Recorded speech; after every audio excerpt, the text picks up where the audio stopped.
¿Sabes por qué Box estaba destinado a perder? En la segunda temporada de Hazbin Hotel, vemos cómo Box se presenta como un enemigo poderoso, inteligente y siempre un paso por delante de Charlie, el gran villano a derrotar, cuyo impacto es solo comparable a su enorme fracaso, uno que era inevitable. Box no es un villano motivado por una gran causa o ideal como Thanos, Magnetos u Ozymandias, capaces de actos horribles por motivos, a simple vista, nobles.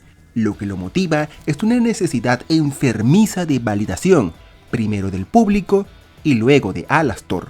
Esto se convirtió en una obsesión que le llevó a caer en el pecado de la avaricia, ya que siempre que obtenía algo de poder o fama, quería más, no importando a quién debía aplastar para conseguirlo. Y esto solo empeoró con los errores de sus enemigos, ya que al ver a Lucifer incapaz de atacar a ningún pecador, el pacifismo de Charlie, que busca no ser como los demás demonios, y la inacción del cielo, con Cera a la cabeza, indecisos de qué hacer al descubrir que la redención era posible, llevaron a que Box juntara la falta de oposición con su capacidad de manipular a las masas y lo confundiera con poder real, creyéndose invencible, siendo aquí el inicio de su caída. Pero su mayor error fue querer más, queriendo que Alastor admitiera que era superior. Y para esto, no solo no lo encerró, sino que lo tenía constantemente a su lado, contándole sus planes, escuchando sus críticas, dejando que manipulara a sus aliados, todo para conseguir su aprobación, como si un amante despechado se tratase.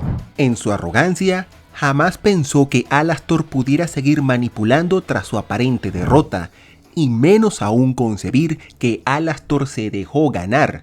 De hecho, probablemente Alastor podría haberle detenido en cualquier momento, y solo dejó que Box ganara poder para manipularlo para sus propios fines. Esto convierte a Box en un ejemplo brillante de un villano que lo consigue todo, pero que por soberbia, avaricia y subestimar a los demás, solo termina construyendo las bases de su propia derrota.